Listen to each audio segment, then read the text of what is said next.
Hi, I'm Maurice Jackson alongside David Cates, the president of Denison Mines. We're here live at the Stansbury Conference in Vancouver, British Columbia. David, pleasure. Yeah, real pleasure, Maurice. You're one of the foremost experts in uranium. You mind sharing with the audience what's going on in the world of uranium? Yeah, I mean, uranium right now, it's a big picture story, right? We're looking at supply-demand fundamental story where supply is taking off. You know, we see it in the long term. Demand, I should say, is taking off. Mm-hmm. In the long term, we see China, India, and Russia driving the demand scenario, and we see supply on the other side struggling to come on stream. New supply is difficult to justify at prices where we're at. And so in a big picture macroeconomic level, we really see a scenario emerging where demand is predictable. We can see nuclear reactors being built, and we can see it's rising. And at the same time, we see no reason why supply should rise. And so that together creates a scenario where prices are going to be under pressure, and prices will have to rise. Without rising price, that supply is not going to materialize. Okay. And if that doesn't materialize, man, the space is going to go crazy because everyone's going to be fighting for material. Yes, they are. Utilities have got to make power. They've got nuclear plants that need to run for them to make any money, and they're going to be fighting for that material. And we saw this sort of thing happen in 06, 07, where the price rose all the way up to $120 per pound, just because utilities were fighting to get supply. Okay, and the current price right now is roughly around, it's in the mid-30s, is it not? Yeah, we're in the $36 mark for the spot price, but there's also a long-term price, so if anything's on a contract basis, you're up in the $46 to $50 range. Okay, and you mentioned nuclear plants. How many of them are projected to be in production or actually operating and running in the next 20 years? Yeah, I mean, these things are cycling through, right? Some plants will come online and other plants will come offline. I think what's more important, not so much the absolute number, but the plants that are coming online from Asia. So you've got China looking at adding 200 plants roughly. That's amazing. Exactly, and they'll be adding them at a rate of, say, 1 or 2 per quarter from here on out. They've already started to build them. They're under construction. These things are already happening. India is going to layer on plants as well, and then Russia. The top 3 there are going to account for the bulk of the growth in nuclear power. Now, how can an investor take advantage of this opportunity? Because to me, I believe there's a great value proposition here with uranium. Is this the right time? Yeah, I mean, timing and how are kind of 2 separate questions. I mean, let's talk about how.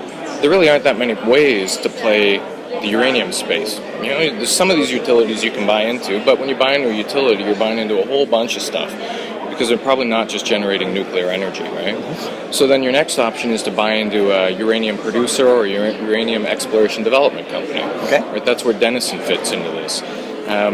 When do you buy? Well, it's also a tough question because we know the price is under pressure right now because there isn't a lot of activity in the uranium market and price is subdued. But at the same time, you know those fundamentals are going to emerge where there will be upward pressure on price. So how do you pick the right time?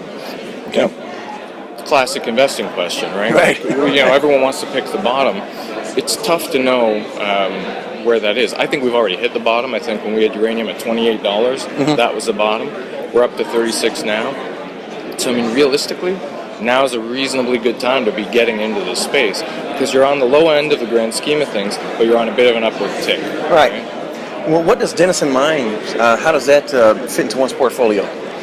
I mean, Denison's historically been a story of exploration development in the eastern portion of what we call the Athabasca Basin, which is in northern Saskatchewan. We've recently announced a merger with Fission Uranium Corp, and Fission, of course, has Patterson Lake South property with Triple R deposit on the western side of the basin. What we're trying to do here is consolidate those assets into one because we want to be the go-to brand for uranium investment. We know Cameco's out there, and Cameco is obviously an established producer, but what we're trying to do is create a clear number 2 in the space. There really aren't any other companies in sort of the mid-cap range. Cameco large cap, you're talking $6-7 billion, and then you drop all the way down to the small caps where you've got Denison now, Fission now, other companies in that space fighting for a pretty fixed number of dollars. Together will be about 700 million to $1 billion company.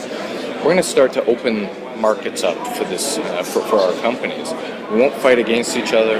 We're looking at bigger funds to invest money into us. And I think that's why the merger creating this consolidated go-to company is so important for both of our companies.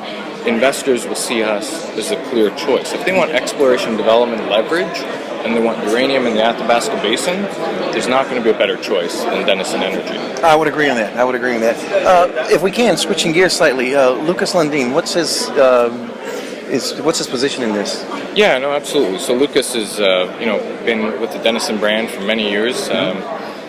He's going to be taking the chairman role in the combined company. And I think Lucas is a pretty smart businessman. I mean, he's been very successful in the past, and I think he's behind this concept of creating the go-to brand.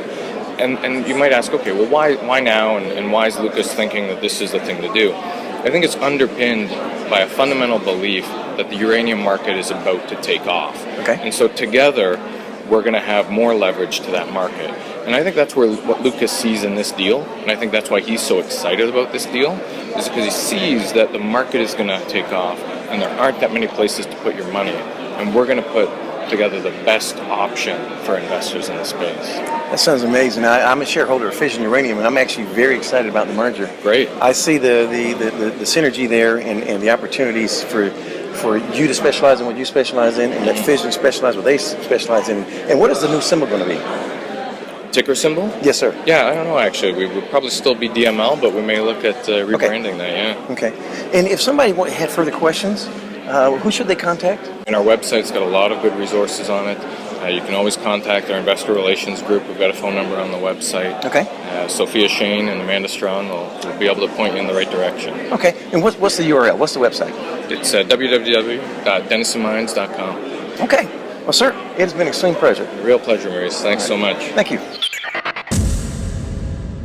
The information presented on Proven and Probable is provided for educational and informational purposes only, without any express or implied warranty of any kind, including warranties of accuracy, completeness, or fitness for any particular purpose. The information is not intended to be and does not constitute financial, investment, or trading advice, or any other advice. You should not make any financial, investment, or trading decision based on any of the information presented without first undertaking independent due diligence and consultation with a professional broker.